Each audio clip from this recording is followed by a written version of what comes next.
Chers amis, bienvenue à la conférence de presse du Festival du Livre de Paris 2024. Je n'ai jamais voyagé vers un autre pays que toi, mon pays. Gaston Miron faisait-il référence au Québec, ou plus certainement à sa langue, la langue française que nous partageons avec notre invité d'honneur. Aussi, c'est cette poésie et ce voyage dans la langue que nous avons voulu symboliser par notre affiche réalisée par la brillante illustratrice Myriam Wers, qui est québécoise. Et pour vous embarquer avec nous sur le canot et vous rapprocher ainsi de la Tour Eiffel, j'appelle Vincent Montagne, président du SNE et président du Festival du Livre de Paris, à me rejoindre.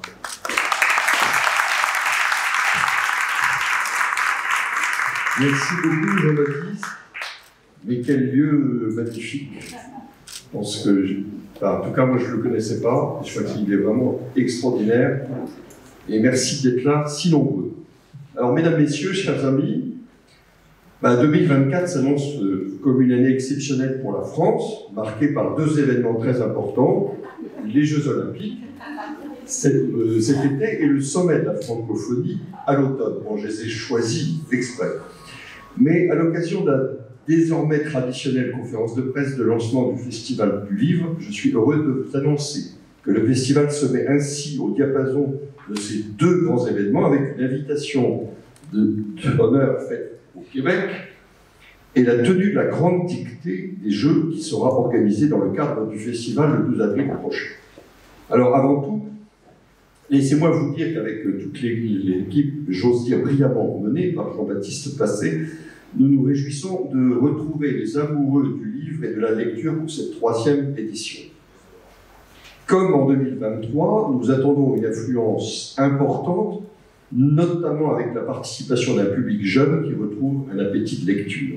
C'est en effet une de nos grandes satisfactions de pouvoir accueillir plus de 100 000 visiteurs, dont près de 40% de moins de 25 ans. C'est pourquoi cette année encore, nous proposerons la gratuité pour ces derniers, et donc voilà une activité toute trouvée pour ceux d'entre eux qui seront en vacances de printemps. Alors, la perspective de voir le Champ de Mars investi par des centaines de jeunes qui participeront à la grande dictée des Jeux est plus réjouissante. C'est une initiative rare, exceptionnelle, qui réunira des auteurs, des athlètes internationaux et un public que nous espérons nombreux. Je marche de jour comme de nuit dans Paris depuis si longtemps déjà que je me demande qui habite l'autre. Toujours ému de savoir qu'un poète nommé Villon l'a fait avant moi. Voici ce qu'écrit notre ami haïtien et québécois Dany Laferrière, à qui sera consacrée l'exposition Un cœur nomade sur le pont des Arts. Effectivement, la langue française nous relie sur plusieurs continents. Elle est parlée, écrite, lue, et nous permet de dépasser les frontières et de voyager à travers de nombreux imaginaires. Alors après l'Inde en 2022 et l'Italie en 2023, nous avons traversé l'Atlantique pour faire découvrir à nos lecteurs l'effervescence de la scène littéraire québécoise avec ses auteurs confirmés et ses plumes émergentes. Et déjà depuis quelques années, les grands noms de la bande dessinée québécoise séduisent le public français. Michel Rabagliati, Guy Delisle ou Julie Doucet ont d'ailleurs été primés au Festival d'Angoulême. Plus récemment, d'autres auteurs, de littérature cette fois, ont rencontré la notoriété en étant présents dans les sélections des prix littéraires. Je pense évidemment à Kevin Lambert, lauréat des prix Médicis et Décembre en fin d'année 2023, pour son roman Que notre joie demeure, ou Éric Chacour, lauréat du prix Femina des lycéens, avec Ce que je sais de toi. Soulignons la fructueuse collaboration qui s'intensifie entre les éditeurs français et québécois, et je veux en profiter pour saluer le soutien des libraires français qui contribuent à faire rayonner les voix de la littérature québécoise en France. Je remercie le gouvernement du Québec, aujourd'hui représenté par Michel Boisvert, et Geneviève Pigeon, qui dirige l'Agence nationale des éditeurs de livres, pleinement engagée dans l'organisation de cette présence, et j'ajouterai avec un tel enthousiasme qui nous fait chaud au cœur. Le festival offrira une large place à tous les genres éditoriaux et aux auteurs publiés par les maisons d'édition françaises et québécoises. Sur nos 6 scènes se tiendront 160 rencontres et nous réserverons une place particulière à la poésie et à la jeunesse. Jean-Baptiste Princé dévoilera en détail la programmation dans quelques instants. Je tiens évidemment à remercier la communauté de nos professionnels qui s'investit dans l'événement et animera des rencontres consacrées aux enjeux de l'édition, tels que les nouveaux usages du numérique depuis 2020, année du Covid qui a transformé un peu notre relation au numérique, l'enjeu collectif de la lecture, notamment chez les jeunes, ou encore la transition écologique dans la filière du livre, dans la fabrication, un sujet sur lequel nous nous mobilisons. Nous avons également un enjeu de mieux faire connaître les réalités du métier de l'édition, trop méconnues du grand public, parfois très mal compris. L'éditeur se passionne car chaque livre est une nouvelle aventure, il prend des risques, mais il n'est qu'un catalyseur qui s'efface derrière les livres et les auteurs. C'est la grandeur du métier, de notre métier. D'après notre dernier rapport social de branche, notre secteur compte plus de 14 000 salariés et propose de nombreux métiers et des métiers en évolution, dont certains sont méconnus et recrutent de jeunes talents. Nous espérons, à l'occasion du festival, faire découvrir les carrières grâce à plusieurs tables rondes lors de la matinée des professionnels. Mes remerciements s'adressent également à nos nombreux partenaires publics et privés qui s'associent à nous pour mettre le livre à l'honneur. Et je le dis avec beaucoup de gratitude, car ce n'est pas si facile aujourd'hui de promouvoir à temps et à contre-temps le livre et la lecture. Merci à vous, chère Florence Portelli, vice-présidente de la région Île-de-France. Merci à vous, chère Marine Roland, adjointe à la culture de la ville de Paris. Et merci à vous, chère Régine, présidente du Centre national du livre. Vos soutiens sont décisifs et constants. Accompagner, développer le festival et donner à l'enjeu de la lecture toute la place qu'il mérite dans le débat public. En conclusion, j'aimerais citer quelques vers d'Hélène de Orion, la première poétesse québécoise vivante. Elle a figuré au programme du bac de français en 2024. On ouvre un sentier par la parole, les mots s'échappent. Tantôt s'affaissent sur la page, tantôt volent légers au-dessus du monde, cherchent à l'effleurer du bout de la langue. Je vous remercie et vous souhaite un excellent festival.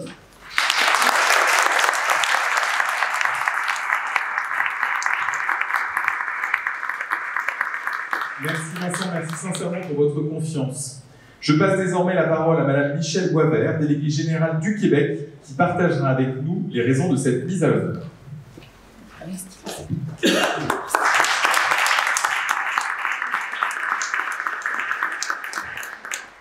Alors, Monsieur le Président du Syndicat national de l'édition, Président du Festival du livre de Paris, cher Vincent Montagne, Madame la Présidente de l'Association nationale des éditeurs de livres, chère Geneviève Pigeon, Monsieur le Directeur général du Festival du livre de Paris, cher Jean-Baptiste Placé, chères autrices, chers auteurs, éditeurs et éditrices, Mesdames et Messieurs les journalistes, chers amis.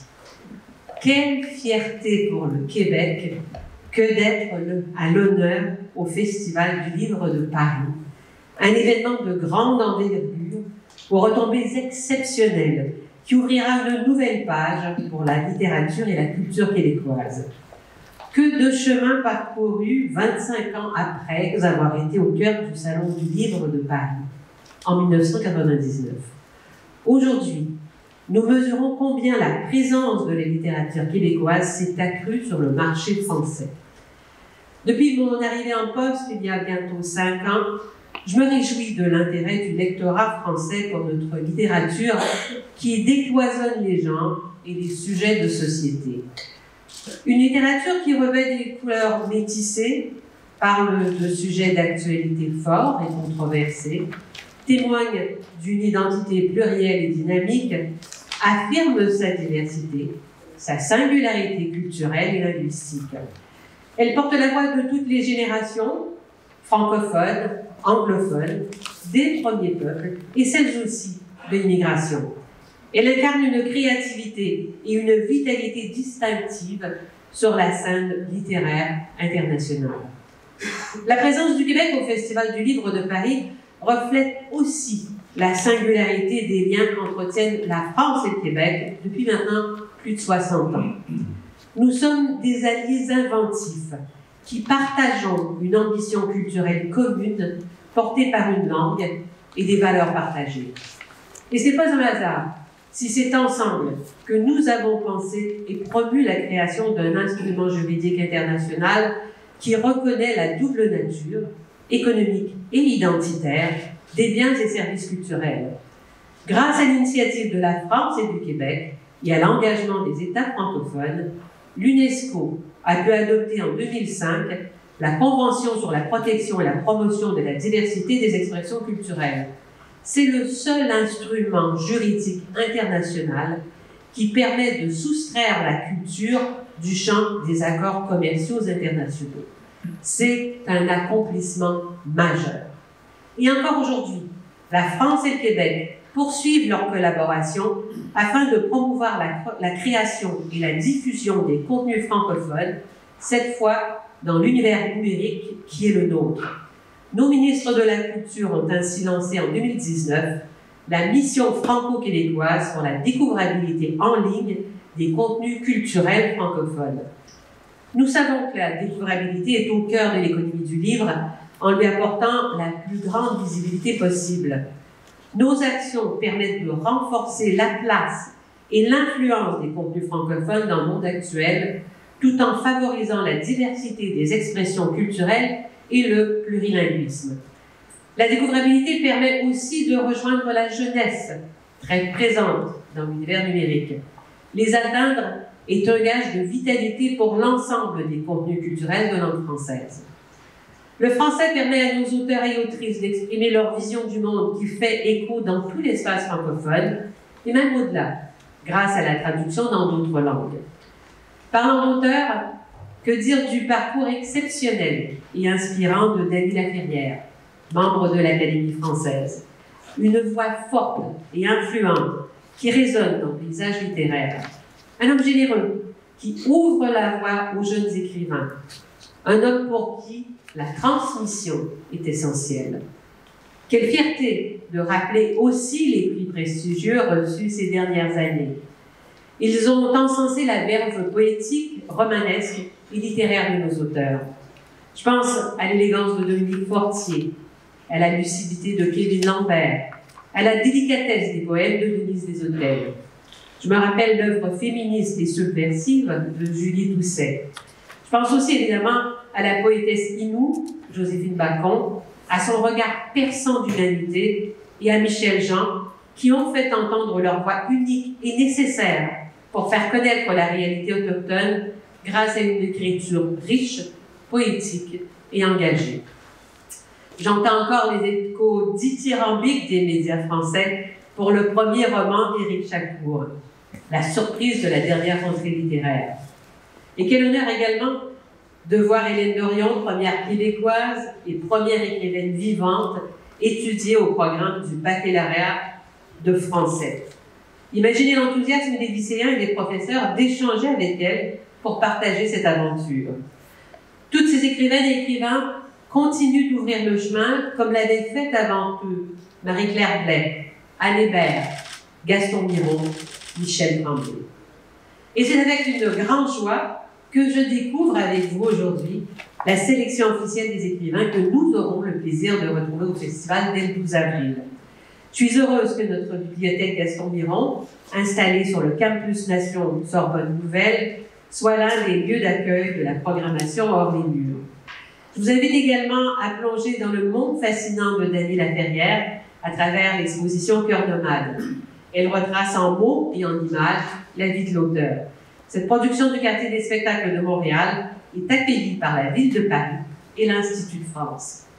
Enfin, je tiens bien sûr à saluer l'imaginaire fécond des écrivaines et écrivains québécois, encouragés par le dynamisme des maisons d'édition québécoises, l'émergence de nouveaux éditeurs, la détermination de l'ANEL, l'engagement de la Librairie du Québec à Paris, le soutien du Conseil des arts et des lettres du Québec, le CALC, et celui de la Société de développement des entreprises culturelles, la SODEC. Je suis ravie que la littérature québécoise s'invite aujourd'hui chez les libraires, se dévoile dans les journaux, à la radio, sur les plateaux télé et s'épanouisse dans le cœur des lecteurs. Je remercie chaleureusement le président Vincent Montagne, le directeur général du Festival du Livre de Paris, Jean-Baptiste Passé et son équipe, la présidente de l'Association nationale des éditeurs de livres, l'ANEL, Geneviève Pigeon, la directrice générale Karine Vachon et leurs équipes, ainsi que le comité de Québec Édition, d'avoir réussi, avec le gouvernement du Québec, le pari de remettre le Québec à l'honneur 25 ans après. Je suis certaine que la présence québécoise au Festival du Livre de Paris saura marquer les esprits par sa richesse et la spécificité de ses œuvres. Merci beaucoup et bon festival.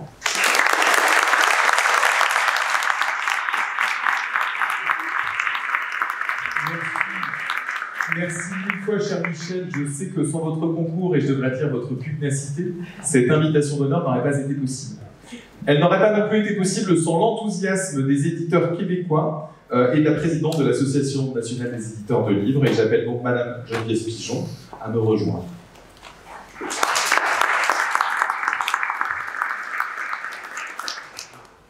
Bonjour. L'Association nationale des éditeurs de livres, l'ANEL, et son comité Québec Édition sont fiers de piloter le magnifique projet qu'elle a mis à l'honneur du Québec au Festival du Livre de Paris. Merci au gouvernement du Québec de rendre possible ce projet d'envergure et au Syndicat national de l'édition d'avoir imaginé cette rencontre. Une invitation d'honneur dans un grand festival comme le vôtre revêt une importance immense sur le plan symbolique. Elle témoigne de la reconnaissance, de la richesse, de la singularité et de l'audace de notre littérature. Les maisons d'édition québécoises se réjouissent de l'accueil chaleureux de la France, alors que plusieurs auteurs de chez nous ont suscité ces dernières années l'enthousiasme des lecteurs français, mais aussi des jurys de prix littéraires et des libraires qui accordent une place grandissante aux livres québécois. Il ne fait aucun doute que le Festival du Livre de Paris sera l'occasion de cristalliser le lien privilégié qui unit la France et le Québec. Aller à la rencontre d'auteurs de romans, de poésie, de bandes dessinées, d'albums jeunesse, de théâtre ou d'essais permettra aux visiteurs de découvrir toute la diversité de la production livresque québécoise. Et si, jusqu'à présent, malgré tout le chemin parcouru depuis 25 ans, les lecteurs d'ici n'avaient encore perçu que la pointe de l'iceberg de la littérature québécoise?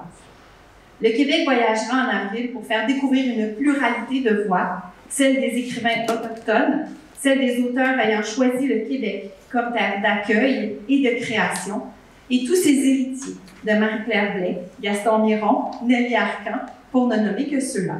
Osez l'étonnement, osez la découverte.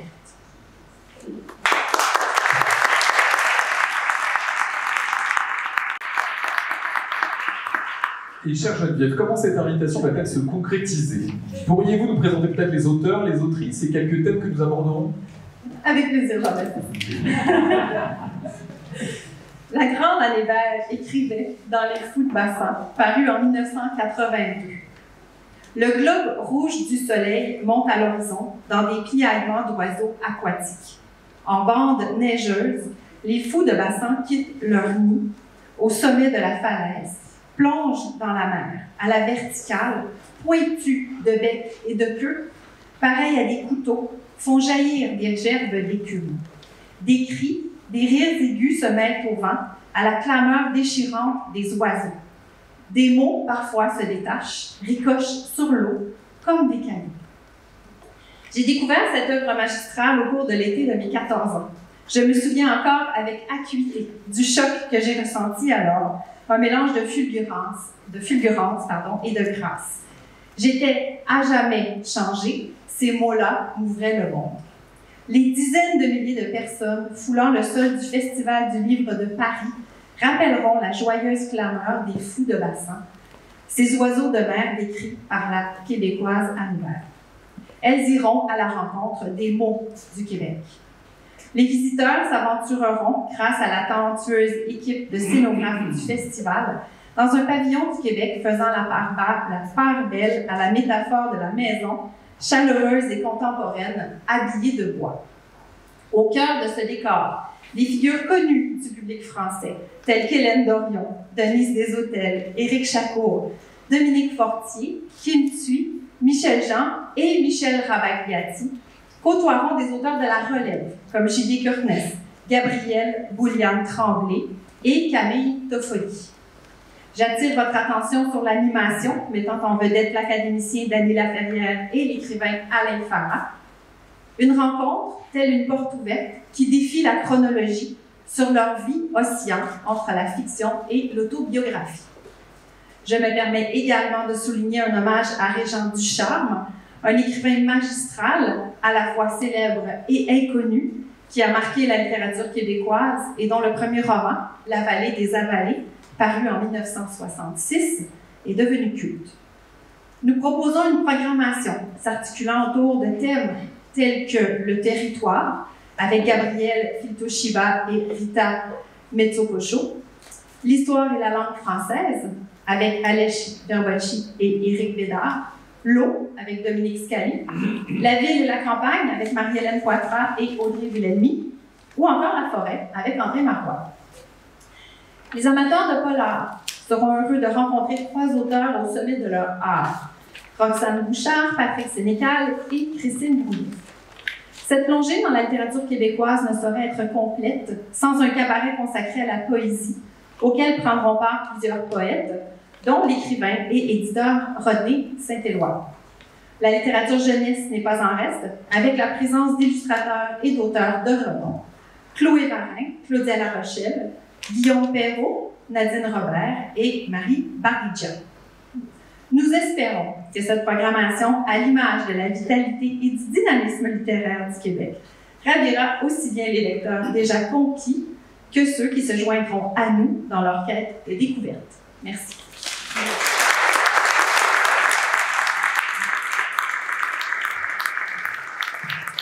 Merci Geneviève. Il y en aura donc pour tous les goûts, de la poésie, de la littérature, de la jeunesse, du polar, de quoi explorer notre langue commune et tenter de refaire le monde.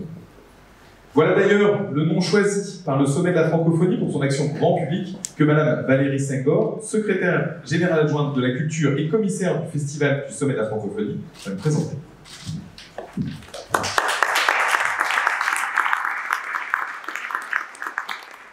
Bonjour à tous, mesdames et messieurs, en vos grades et qualités. Mesdames et messieurs, je suis ravie d'être ici aujourd'hui et je remercie vivement le président du Festival du Livre de Paris et son directeur général de leur confiance.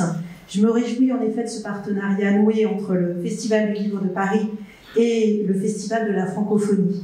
Alors, Vincent Montagne l'a dit tout à l'heure en introduction, pourquoi ce partenariat? Eh bien parce qu'effectivement, l'année 24 en France sera olympique et elle sera aussi francophone. En effet, la France accueille pour la première fois depuis 33 ans le sommet de la francophonie à Paris et à Villers-Cotterêts les 4 et 5 octobre prochains. Alors qu'est-ce que c'est le sommet de la francophonie? C'est non pas le sommet sur la francophonie de la France, mais bien le sommet des pays francophones qui viennent en France échanger sur leurs enjeux communs.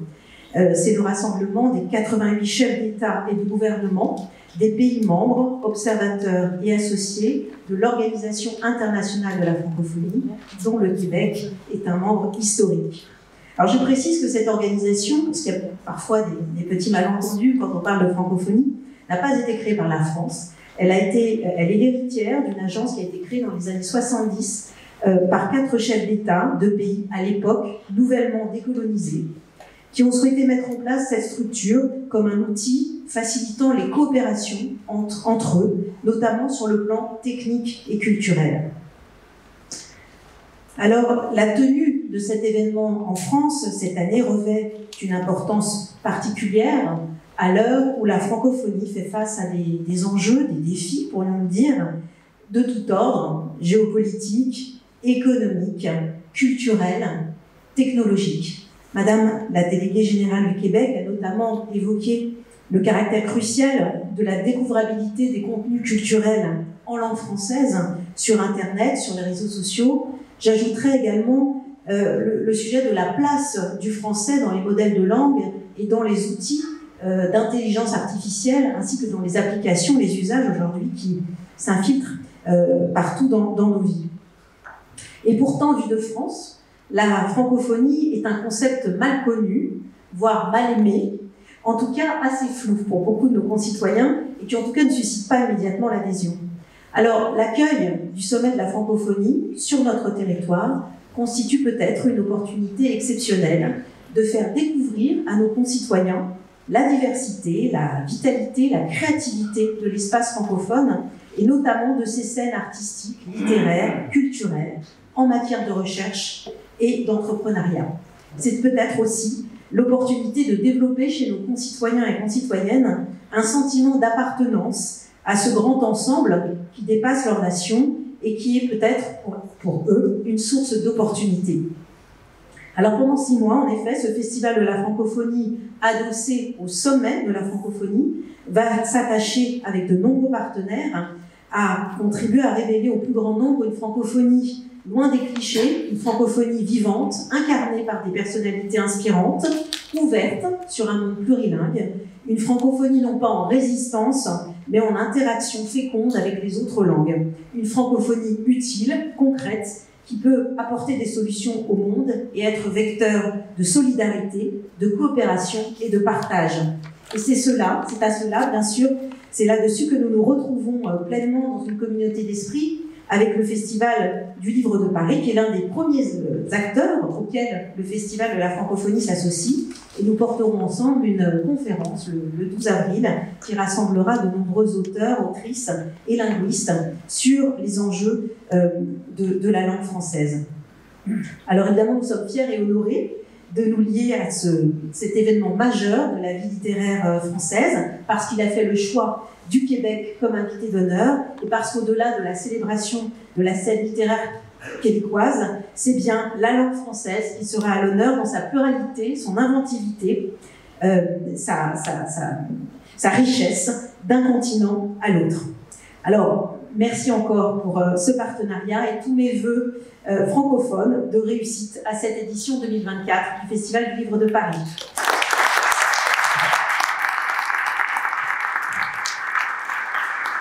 Merci, chère Valérie. J'appelle désormais Régina Tchonto, présidente du Centre national du livre, à nous rejoindre.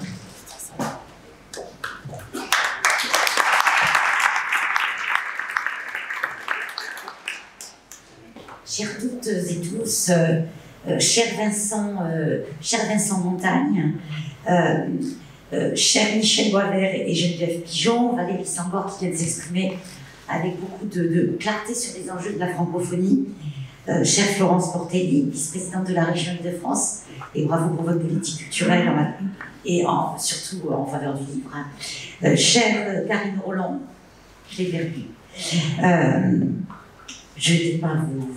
Cher Jean-Baptiste, chers tous, je ne vais peut-être pas continuer.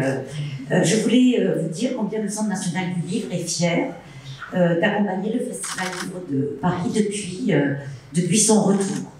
Et le festival avait manqué. Il avait manqué aux amoureux du livre, il avait manqué aux professionnels dans leur ensemble. Et il n'était pas simple pour l'équipe, et bravo Vincent, Jean-Baptiste et toute votre équipe, pour avoir réussi à relever ce défi dans les contraintes qui étaient celles du grand palais éphémère, si beau soit-il. Et on se réjouit d'ailleurs d'imaginer, et surtout après la visite du chantier du grand palais, on se réjouit déjà de cette édition qui arrive en 24 et qui sera la dernière dans ce lieu magnifique, mais on se réjouit aussi de la prochaine qui retrouvera les espaces auxquels vous aviez été. Je voulais peut-être faire un petit clin d'œil au Québec aussi, et vous en avez beaucoup parlé à raison, compte tenu de la richesse de votre littérature. Nous, on s'est réjouis au Centre national du livre, effectivement, du choix de Mes forêts comme livre choisi par l'Éducation nationale pour le bac français. C'était un livre soutenu par le Centre national du livre, donc on était très contents. Mais je vous rassure, On aime aussi beaucoup les livres qui ne sont pas soutenus par nous. Mais en l'occurrence, nous avions soutenu cet ouvrage qui avait fait partie de projets remarqués dans la commission Poésie du Centre national du livre. Et on a eu la chance d'accueillir Hélène Dorion autour de 2 rencontres avec des jeunes collégiens et lycéens au Centre national du livre. Et le silence régnait, ce qui est toujours le meilleur signe de l'intérêt et de l'attention portée à la beauté du texte de Hélène Dorion. Je voulais vous dire aussi que le 9 avril, notre étude sur les jeunes et la lecture, qui est une étude que l'on mène tous les 2 ans, en partenariat avec Ipsos, sur la pratique de lecture des jeunes de 7 à 19 ans, sortira le 9 avril. Et donc on aura l'occasion de profiter aussi de votre événement pour faire part de ces résultats, dont on espère qu'ils ne seront pas trop catastrophiques, même si on sait que l'urgence de lire pour les jeunes est une préoccupation que nous avons tous. Que deviendrait cette très belle diversité de l'édition, dont le festival et de la création, dont le festival Livre Paris et l'ACME dans l'année, que deviendraient tous ces beaux livres si on ne préparait pas nos jeunes générations à pouvoir se défaire de leurs écrans et leurs portables chaque jour un petit peu pour se consacrer à la rencontre de nos ouvrages, et ce dès l'âge de 3 mois. Les bébés, si vous voulez. Et nous avons une production, je vois l'école des loisirs, on ne va pas me démentir. J'allais dire, nous avons une édition jeunesse magnifique et des éditions de livres que je découvre alors que malheureusement mes enfants ont grandi. Enfin, heureusement pour eux, mais dommage pour moi.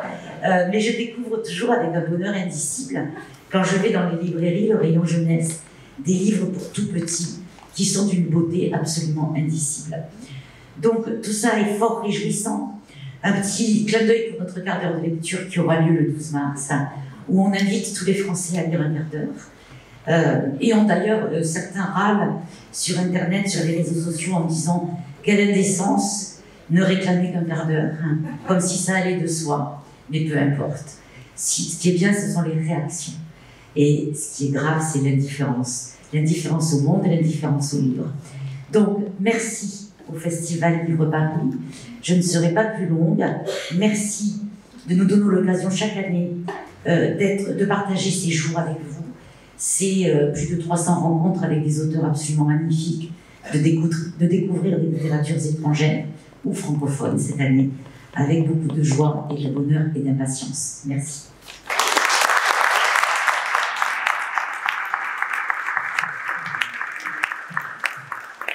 Merci, chère Régine. Donc, nous avons bien noté dans nos agendas le mardi 12 mars pour le quart d'heure de lecture nationale, pour ce quart d'heure d'évasion.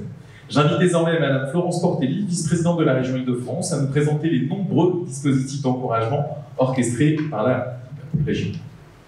Bonjour à tous et à tous. Je ne vais pas vous présenter les nombreux dispositifs de la région. 1, ce serait trop long. 2, je vais vous endormir. Et 3, il y a trop de discours. Donc, on est là surtout pour parler du Québec. Mais je vais quand même vous dire en préalable, quand même, si on est là, c'est pas pour rien. En effet, on a un partenaire exigeant, puisqu'en effet, on a par exemple cette exigence de la gratuité pour les moins de 25 ans. 2, on est un partenaire du livre, le livre dans toute sa chaîne, libraire, médiathèque, construction médiathèque, de bibliothèque, etc. Et également apprentissage de la lecture, parce qu'en effet, comme ça a été dit, il y a un désamour de la lecture lié à l'écran. Et pas qu'à l'écran aussi, peut-être aussi un problème de transmission de la part de familles qui parfois se sentent moins impliquées. Donc il y a un travail là-dessus à faire, où on fait des lectures à voix haute, on fait des leçons de littérature qui marchent très très bien, où les jeunes découvrent qu'il y a des écrivains vivants absolument passionnants, mais de manière vivante. On lance des clubs d'éloquence également, enfin vraiment tout ce qui est lié à la langue, à l'écrit, et ça marche. Et aujourd'hui, c'est plus de 100 000 lycéens qui sont concernés, et puis évidemment, il y a ce beau prix littéraire des lycéens que nous avons un peu toiletté cette année, et qui montre cet attachement à ce que nos jeunes apprennent, nos jeunes d'ici et nos jeunes d'ailleurs. Et j'entendais ce qui était dit sur la francophonie. Je reviens du Togo, où j'ai pu voir avec bonheur qu'il y avait un institut français qui se portait bien. C'est pas le cas partout. Et il faut que la francophonie aussi montre son importance à travers des moyens.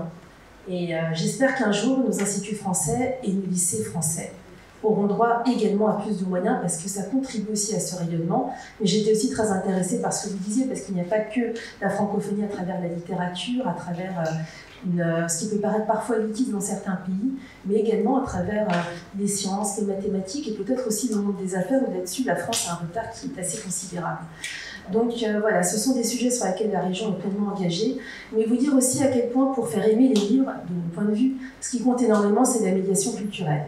Et par rapport au Québec, à la littérature québécoise, je vous dirais que j'ai eu 2 facteurs de médiation culturelle, si je puis dire. Un, grâce à Robert Charlebois, j'ai découvert ce qu'était le joual. Alors, j'ai pas tout compris. Mais en découvrant ce qu'était le joual, je me suis un peu renseignée. Du coup, j'ai rencontré l'œuvre de Michel Tremblay, et notamment ses belles-sœurs, qui a été ardu à appréhender pour moi, qui n'étais pas habituée, mais qui était un bijou au niveau de la scène théâtrale, même au niveau international, à travers cette rupture par ce choix linguistique, et qui était quelque chose de passionnant. Mais voilà, je suis passée de Charlebois à Michel Tremblay, mais c'est un moyen comme un autre. Et puis, parfois aussi grâce à la fiction, Le Survenant, qui est un bijou de la littérature du terroir, de Germaine Guévremont, et que j'ai découvert grâce à la fiction, et qui est un roman majeur. Et c'est ça qui m'a aussi permis de m'intéresser encore plus à la littérature québécoise, en découvrant que c'était une littérature, finalement, qui s'accompagnait de l'histoire et de l'évolution d'une région. Après la Nouvelle-France et Jacques Cartier, une littérature au départ patriotique, qui est en mutation après vers une littérature du terroir. Une littérature du terroir d'ailleurs qui montrait un enracinement très profond dans les traditions, la religion, la famille, assez surprenant puisque Le Survenant c'est un roman de 1945, à une époque où finalement on a de plus en plus de gens qui désertent la campagne pour aller vers la ville. Et c'est ça qui est surprenant, c'est que quand on arrive à ce qu'il y a peut-être de plus beau, on pardonnerait ce point de vue, mais dans la littérature du terroir, c'est finalement un moment où il y a peut-être moins de gens dans les campagnes, mais où il y a toujours cet attachement viscéral. Et puis, du coup, comme je me suis intéressée à la littérature du terroir, je me suis intéressée à la littérature de l'anti-terroir, avec notamment la Squeen, qui est un ouvrage qui a énormément choqué, et qui m'a beaucoup rappelé d'ailleurs, plus tard, Ettore Scola, avec Affreux, sale et méchant, où je me disais qu'il y avait presque un lien entre ces 2 œuvres, même si c'est pas Ettore Scola, parce que c'est pas inspiré de cette œuvre, mais ça aurait pu.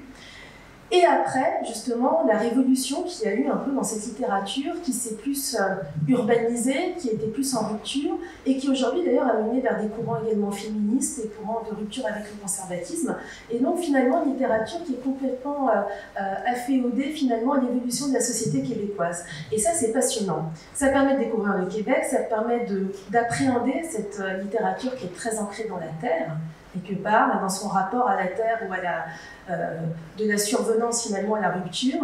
Et c'est ça quelque part que j'aimerais qu'on découvre dans ce salon du livre avec des nouveaux auteurs, mais comment finalement ils s'inscrivent dans cette évolution.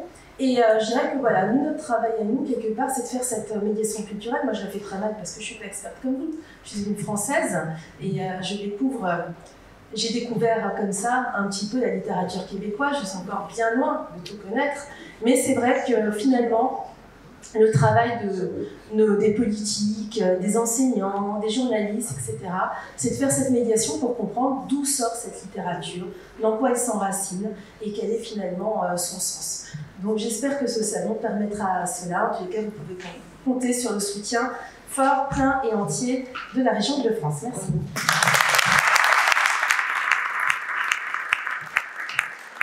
Merci, chère Florence. Je passe désormais la parole à Karine Roland, adjointe à la maire en charge de la culture.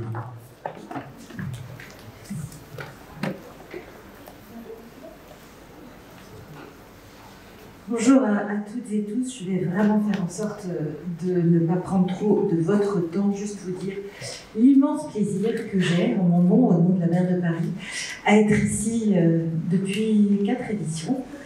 Vous avez réinventé, cher Vincent, cher Jean-Baptiste, cet événement qui était un salon, qui est devenu un festival. Mais au-delà de ça, vous réinventez chaque année ce festival. Vous le réinventez sur la base de quelque chose de très solide, de très précieux, qui est le livre, mais systématiquement, en ouvrant la porte à de nouveaux pays, de nouveaux invités, de nouveaux horizons. Je crois que le livre, c'est toujours une ambivalence. Le livre, c'est cet objet tout à fait quotidien et totalement extraordinaire, celui qu'on a dans notre poche, dans notre maison, et qui nous fait découvrir, là aussi, des horizons souvent insoupçonnés. Vous venez très bien d'en parler, chère Florence. À notre manière, à la Ville de Paris, en matière de politique de lecture publique, nous sommes des passeurs entre le plus familier, le plus quotidien, là aussi le plus proche, et l'ouverture sur le monde. C'est ce que nous ferons de nouveau cette année à vos côtés. Merci de travailler avec 4 du réseau des 70 bibliothèques parisiennes. Merci d'ouvrir la porte à ce merveilleux pays qu'est le Québec. Je vous regarde, cher Michel, ainsi que votre équipe, bien sûr. Nous avons tenu à recevoir le cœur nomade de Dany Laferrière ensemble. Ça n'a pas été simple. C'était évident et pourtant ça n'a pas été simple. Ça sera très beau, vous verrez. Dany Laferrière nous parle de lui, d'exil, de voyage d'ailleurs et d'ici. C'est une des mentions que je voulais faire de ce festival, bien sûr, multiforme, pléthorique. C'est une occupation de l'espace public. Je parlais de familiarité, je parlais de quotidienneté. Il faut que le livre envahisse la ville et les villes. Ça sera une manière de le faire avec Cœur nomade. Une autre manière, tout à fait inscrite dans l'époque, sera la dictée olympique. L'exercice tant redouté habituellement va devenir sportif et joyeux. Je te regarde, chère Dominique Hervieux, directrice de la culture pour Paris 2024. C'est un événement auquel nous tenions, dont nous avons beaucoup parlé ensemble, cher Vincent, cher Jean-Baptiste. Il se tiendra dans l'espace public, sur le Champ de Mars. Là aussi, ça n'était pas rien. Mais c'est bien sûr une manière de continuer, d'accompagner tout cela. Je vous salue bien sûr toutes et tous, chère Régine, chère Valérie, qui avait si bien parlé de non seulement cette passion, ces passions partagées que suscite le livre, mais cette nécessité de continuer à l'accompagner, à le mettre à portée de main de toutes celles et ceux qui forcément en bénéficient. C'est ce que vous faites, c'est ce que nous continuerons de faire avec vous. Très beau festival, bientôt à toutes et tous, et merci.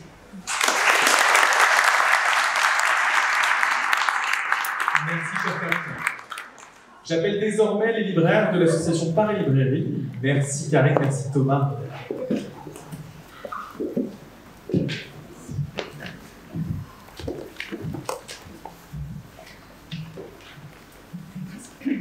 Bonjour à toutes et à tous. Donc, l'association Paris Librairie que nous représentons devant vous avec Thomas est en toute modestie une association incroyable. Certes, elle n'est pas exceptionnelle, car il existe en France plusieurs associations régionales de librairies qui proposent et gèrent un site et un service de géolocalisation.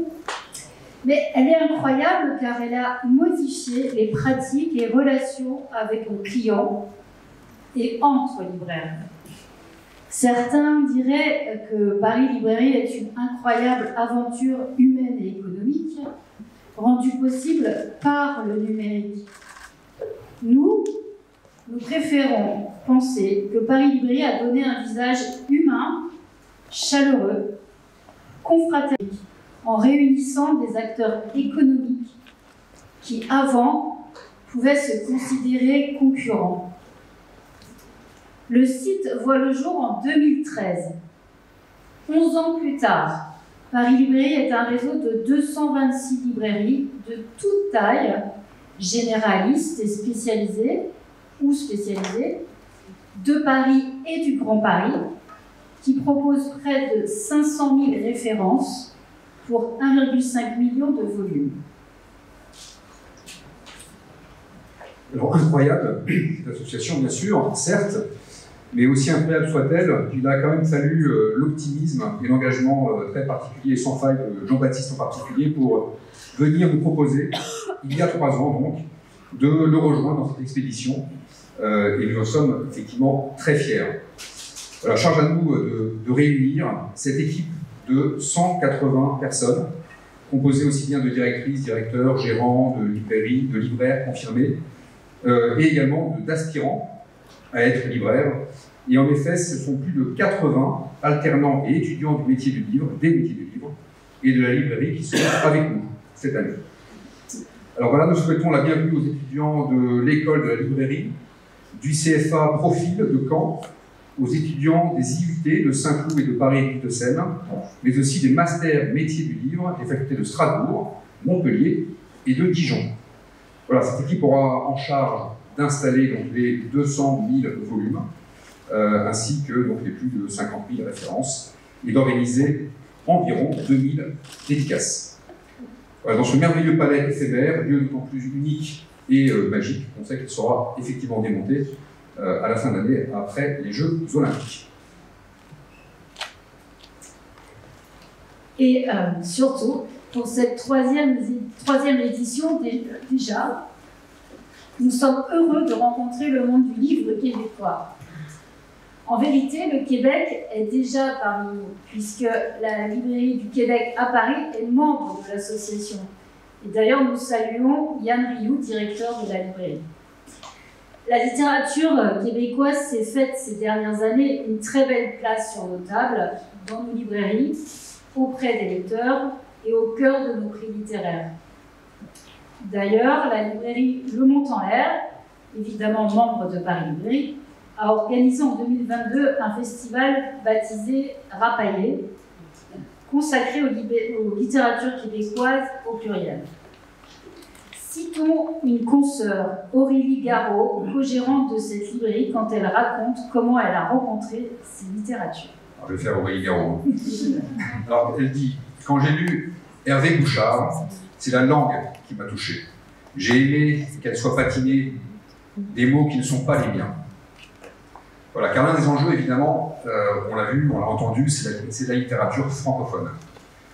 Or, la langue française métropolitaine a une défiance historique, on le sait, on le voit, face à l'innovation langagière, trop souvent. Nos débats hexagonaux sur ces innovations sont souvent homériques et bien souvent, trop souvent, ubuesques.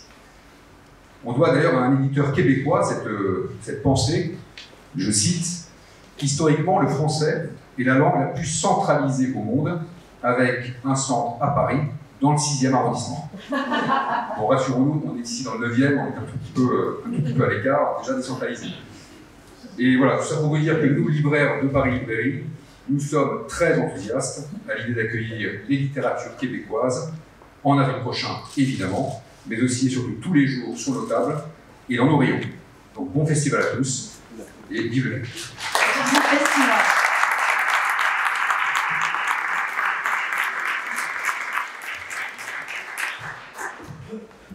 Ça va?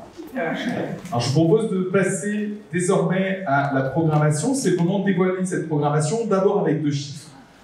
Nous l'avons dit tout à l'heure, nous recevrons 330 auteurs pour quelques 160 conférences. C'est mieux que 2 chiffres, une promesse. Nous allons simplement réunir le plus beau panorama contemporain de l'édition, de la création éditoriale actuelle. Alors pour cela, vous le disiez, chère Karine, je ne sais pas si on s'est réinventé, en tout cas, on s'est appuyé sur l'expertise de 6 programmateurs. Ils sont là, et permettez-moi de les citer. Adélaïde, je suis caché par le photographe, mais tu es là, Adélaïde. Adélaïde, Carl, Cédric Duroux, Sophie von der Linden, Romain Brett, Marine Escudé et Émilie Tremblay. Merci à tous.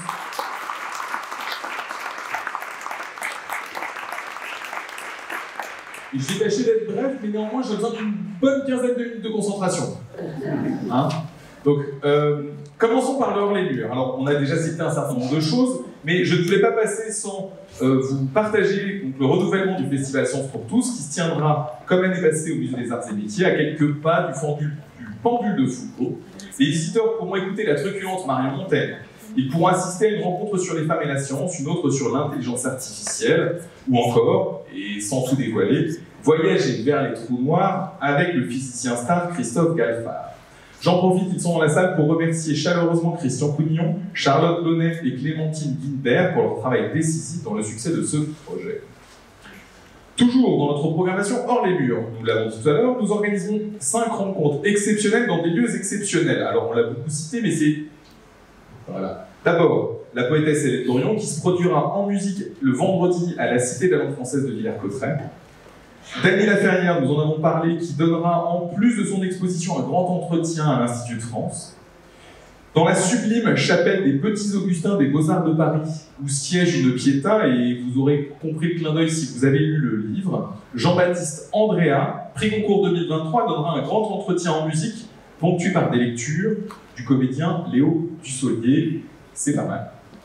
Enfin, au Grand Rex, là où nous décernerons, nous remettrons le prix des lycéens de la région Île-de-France, nous recevrons Neil Gorman et Maxime Chatham qui viendront à la rencontre de leur public, ainsi que Alain Damasio, qui sera également présent pour une lecture performée de son dernier ouvrage présenté en avant-première. Il y aura aussi 4 bibliothèques de la ville de Paris, nous en avons parlé, qui recevront Lorraine Bastide et Lydie Salvert, Nancy Houston, Gaël Jost et le médiéviste Emanuele Ardoli. Pardon. Toujours dans les bibliothèques, la bibliothèque Gaston Miron de la Sorbonne Nouvelle, vous le disiez cher Michel, proposera aux auteurs de la délégation québécoise 2 rencontres en cellule. Et puis en chemin, les festivaliers pourront s'inscrire à l'une des 3 flâneries organisées par Marie-Rose Varnieri. Merci Marie-Rose, avec notamment la visite des bureaux parisiens d'Actes Sud, où Françoise Nissen les attend pour une flânerie dans le catalogue de sa maison. Nous voici enfin arrivés au Grand Palais éphémère. Alors, précisons d'emblée que les rencontres dédiées à l'édition jeunesse se tiendront, sauf exception, en matinée, avec l'idée de convier les jeunes lecteurs et leurs familles dans les horaires les plus favorables à leur accueil. Dans cette foisonnante programmation pour tous les âges, merci Sophie, notons la performance d'Hervé Tullet, très rare dans les événements littéraires. Montons aussi la présence tout aussi rare de Claude Ponty, qui viendra à la rencontre de ces générations de lecteurs, et notamment de la chanteuse Pomme, qui l'accompagnera sur scène. Il y aura aussi Muriel Zach, un grand entretien avec Benjamin Lacombe, ou encore avec Grégoire Solotareff, et tant d'autres. Pour les plus grands, une programmation spécifique est consacrée aux young adultes, merci Marion. Nous retrouverons spécialement le vendredi les auteurs, et plus encore les autrices, les plus installés dans les bibliothèques des 15-25 ans. Retenons une table ronde où le duo Emma Green échangera avec Neil Gorman et Marie Alino sur leur point commun, l'écriture à 80. Succès garanti. J'ajoute que nous accueillerons pour la première fois en France 2 immenses stars américaines du genre, tenez-vous bien, Evelyn Sky et Cassandra Clare. Vous avez moins de 25 ans, manifestement, ça me déclenche pas votre enthousiasme, mais ce sont 2 stars. Décloisonnement, croisement, perméabilité, ce sont les mots d'ordre pour la bande dessinée. Citons la présence de Jules sur la gastronomie, merci Robin, de Marjane Satrapi sur l'Iran, de Florence Dupré-Latour sur le corps des femmes. Citons aussi la présence de Gaël Faye, qui après le film, présentera l'adaptation en bande dessinée de son petit pays. Nous interrogerons également l'immortalité des héros de bande dessinée avec les auteurs des reprises d'Astérix, de Torgal et de Blake et Mortimer. Partout, nous prolongerons les échanges entre les genres et les horizons littéraires, entre les auteurs incontournables et les découvertes. Citons par exemple une rencontre qui aura du chien, et qui réunira Ovidie, Cédric Sapin-Dufour et Françoise Clayton. Une cartographie électorale de la France avec Michel Bussy et Jérôme Fourquet, ou bien encore une enquête menée de concert par Laurent Binet et Bernard Binier. Pour poursuivre la liste des grands noms présents, j'ai le plaisir de vous annoncer la venue d'Amélie Nothomb, de David Fuenquinos, de François Sureau, de Jean-Christophe Ruffin, de Fabrice Midal, Marc Lévy, Agnès Martin-Lugan, Aurélie Lalogne, Nina Bouraoui, de Cécile Coulon, Nicolas Mathieu, Tatiana Dronet, Yannick Enel, de Michel Pastoureau, encore de Pascal Pic. Et je ne vous cite que quelques noms. Aussi, nous n'éviterons pas les sujets plus graves. Une table ronde sera consacrée à l'agriculture, c'est le sujet du moment, avec le romancier philosophe Gaspard Koenig, la journaliste Amélie Poinceau et la jeune agricultrice Anne-Cécile Suzanne. Nous reviendrons sur le génocide des Tutsis au Rwanda avec le récit en quête bouleversant de Beata Oumoubiéi-Mérès. La question de la guerre, et plus précisément du comment écrire la guerre, sera confiée à Philippe Collin, François Lecointre et Olivier Pieborka. Nous profiterons également de la sagesse et de la nuance de Delphine Ordiner à l'occasion de la publication de son dernier récit. Enfin, le théâtre ukrainien sera évoqué avec Andrei Kourkov et les mystères de Moscou seront analysés par Yegor Kran, Sacha Filipenko et Elena Koustouchenko, spécialement en France pour vous. En clôture de festival, vous l'avez rappelé précédemment, le dimanche à 17h, toutes les scènes du Grand Palais éphémère vibreront de notes poétiques qui seront pour nous l'occasion de rendre un double hommage, nous l'avons déjà dit pour Régent Ducharme, mais également pour Christian Bobin, avec le concours de Sylvie Germain et d'Arthur Tebault. Passons désormais au prix littéraire, je vais être très rapide. Nous accueillerons, nous l'avons dit, les lauréats des prix littéraires des lycéens et des lycéennes de la région Île-de-France, dans ce prix toiletté pour l'édition 2024. Nous remettrons pour la deuxième fois le prix des lectrices et des lecteurs des bibliothèques de la ville de Paris. Marie-Claire, notre partenaire mensuel, remettra son prix du roman. La bande dessinée d'humour sera consacrée par le prix Gottlieb 2024, merci Ariane, que j'ai aperçu. Enfin, le prix France-Québec sera remis à Alain Beaulieu pour son roman absolument passionnant. Vous pouvez tous lire Alain Beaulieu et Le Refuge, publié aux éditions Liana Lévy, en France. Peu de modifications sur les conditions d'accès au Grand Palais éphémère. Nous maintenons la gratuité pour les moins de 25 ans. Vincent, vous le rappeliez, et nous nous réjouissons d'accueillir autant et autant de jeunes. Et cette gratuité est rendue possible grâce à l'aide de la région Île-de-France. Merci encore. Les plus de 25 ans pourront acheter leur billet au tarif préférentiel de 5 € jusqu'au 10 avril, soit la veille de l'inauguration de la manifestation. Et ceci nous aidera, vous le comprenez aisément, à anticiper, à mieux réguler les flux et notamment réduire le temps d'attente aux abords du Grand Palais éphémère. Notez que l'ensemble de la programmation, que je n'ai pas pu vous dévoiler ici, est déployée dans les dossiers de presse que vous trouverez à la sortie de cette conférence. Et puis, elle sera en ligne le lundi 4 mars, ainsi que notre billetterie et que la liste exhaustive des 2000 séances de dédicaces qui se tiendront dans les murs du Grand Palais éphémère. Donc, la liste exhaustive des dédicaces est donc le 20 mars comme ouverture de la billetterie. J'enchaîne très vite avec la matinée des professionnels, puisque Vincent, vous avez déjà parlé de ses principaux enjeux, dont vous trouverez également le détail à compter du 4 mars, mais je ne peux pas passer sous silence le baromètre SOFIA SNE SGDL, la présentation du projet Phileas, qui est donc la version française du book tracking, qui sera éclairée par l'expérience acquise au Québec sur le sujet par la solution Gaspard, qui est donc un invité d'honneur, la présentation du projet Oquibris par la Fédération des éditeurs indépendants, une analyse de la croissance spectaculaire du segment Young Adult, analysée par GFK et Babelio. Je précise que l'ensemble de ces rencontres seront modérées, ces rencontres professionnelles seront modérées par les journalistes de la rédaction de Livre Hebdo. Et puis je passe extrêmement vite sur le forum des métiers, mais je tiens à saluer le concours d'audience, groupe de protection sociale dédié aux métiers de la création et de l'information, ainsi que celui de Livre Emploi, qui est la nouvelle plateforme de recrutement dédiée aux métiers de l'édition et qui sera présentée en exclusivité à cette occasion. Alors, j'espère que vous ne souffrez pas de cran, parce que nous avons encore une dernière épreuve à franchir, une épreuve olympique. Puisqu'à 100 jours de la cérémonie d'ouverture, c'est évidemment l'épreuve de la grande dictée des Jeux dont je parle. Cette grande dictée, vous l'avez compris, nous l'organiserons le vendredi 12 avril de 14h à 18h sur le Champ de Mars. Alors, le principe est assez simple, je crois que l'image est parlante. 3 dictées vont se succéder, chacune de ces dictées portera sur un des thèmes de la devise olympique, plus vite, plus haut, plus fort. Vous ne pouvez pas faire un plus Coubertin dans l'esprit. Un binôme d'auteurs sera associé, un auteur sera associé avec un athlète pour chacune de ces dictées sous forme d'un binôme. Nous attendons à peu près 2550 participants. Il y aura 850 participants pour chacune de ces 3 dictées, et puis un maître de cérémonie en la personne de Rachid Santaki. J'appelle donc Dominique Hervieux, directrice de la culture de Paris 2024, à venir nous expliquer en quoi ce projet s'inscrit pleinement dans l'Olympiade culturelle. Merci. Bonjour à tous. Alors, et à toutes, chers amis de la culture et du sport. Pour nous, pour Paris 2024 et l'Olympiade culturelle, c'est une fierté de vous accompagner dans tous ces enjeux. Et c'est vrai que l'art et le sport dialoguent depuis très longtemps ensemble, dès l'Antiquité, où évidemment le théâtre antique, la poésie et le sport étaient associés pour créer aussi le ciment de la société grecque. Et puis Pierre de Coubertin, vous en parliez tout à l'heure, a eu une médaille olympique en poésie, puisqu'il a écrit l'Ode au sport. Donc vous voyez que ça fait très longtemps que tout ça marche ensemble.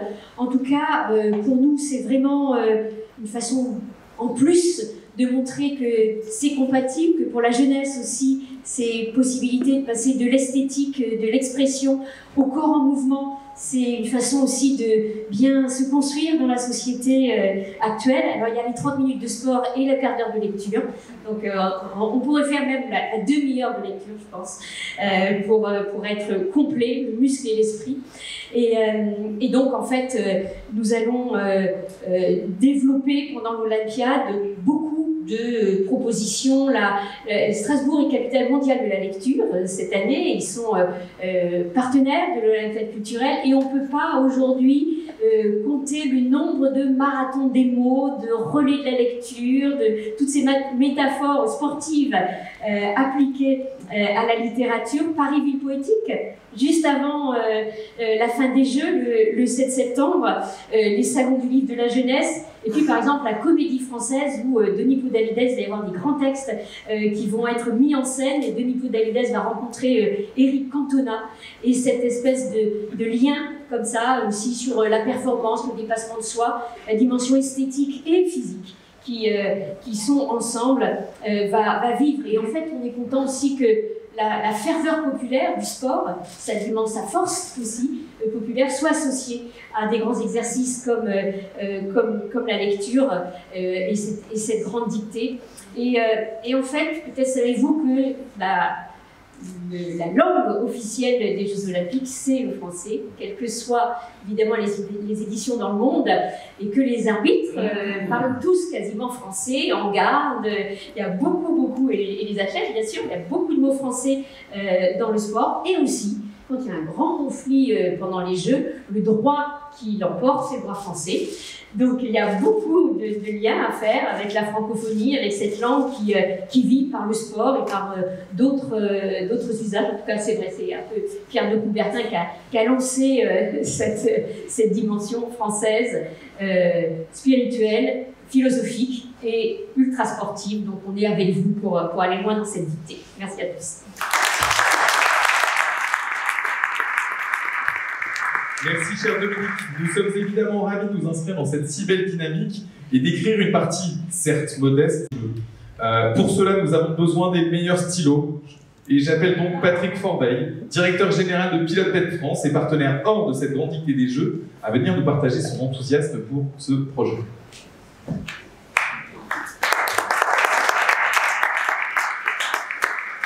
Bonjour à tous. Vous avez faim, je présume.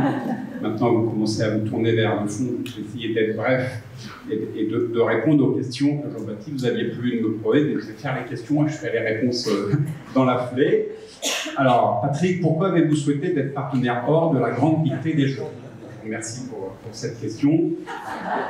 Ça a déjà été cité depuis 2021. Pilote est associé partenaire de Rachid sont actifs dans le cadre de la dictée géante, parce que le concept et l'idée nous paraît porteuse et dans nos valeurs.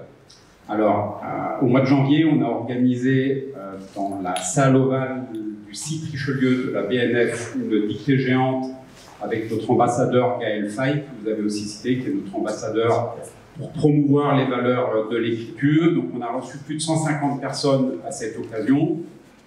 Et on avait évoqué avec Rachid la possibilité de cette dictée des Jeux au mois d'avril. On s'est dit 150 en janvier, même pas peur, on va faire 2500 au mois d'avril autour de cette dictée. Et dans le cadre des Jeux Olympiques, je pense qu'il y aura des fan zones, et créer une fan zone autour de l'écriture, c'est quelque chose qui nous plaît bien.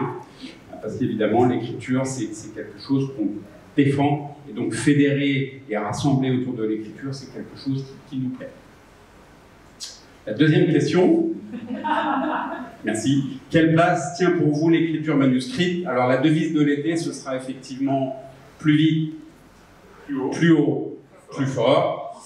Nous, notre devise, alors je suis désolé, c'est en anglais puisque nous sommes un groupe international, c'est We support the act of writing, nous supportons l'acte d'écrire, c'est notre ADN, c'est notre raison d'être. Nous sommes des fabricants d'instruments d'écriture. Alors évidemment, on parle de stylo, nous on parle plutôt d'instruments d'écriture, et le stylo est un outil pour pouvoir écrire, donc ça c'est vraiment dans notre ADN, et depuis maintenant plus de 100 ans, puisque notre entreprise a 105 ans, nous essayons de proposer les meilleurs outils pour que chacun prenne du plaisir à écrire, que ce soit les petits, dans le cadre de l'apprentissage, ou les grands, pour le bien-être et pour, je dirais, tout ce qu'il y a autour de l'écriture. Donc nous, on est convaincus des bienfaits de l'écriture, les neurosciences le prouvent. Je pense qu'un certain nombre de personnes ici, et notamment les écrivains et ceux qui promeuvent la lecture, ils savent que l'écriture est intimement liée à la lecture. Et donc pour nous, c'est quelque chose d'évident que l'écriture a beaucoup de bienfaits et qu'il y a beaucoup de plaisir autour.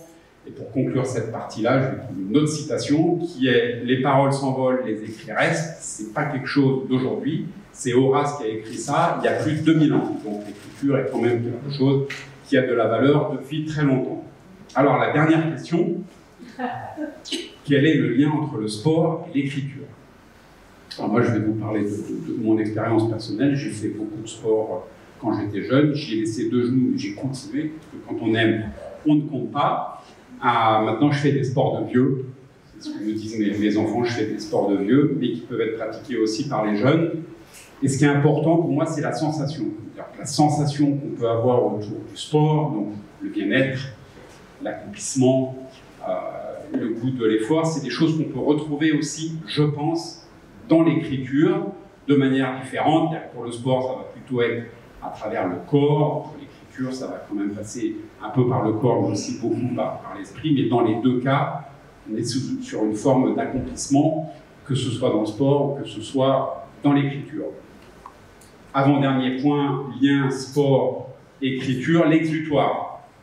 Je pense que quand vous en avez marre après une journée de travail, votre chef vous a cassé les pieds, par exemple, aller faire du sport, c'est quelque chose qui va me sembler naturel, et je pense que l'écriture peut aussi être une forme d'exutoire pour tout à chacun. Et le dernier point, l'écriture est universelle, on écrit partout dans le monde, et le sport, et notamment les Jeux Olympiques, sont un vrai événement universel. C'est donc le lien qu'on fait nous, et donc on est extrêmement fiers d'être partenaire de cette dictée des Jeux.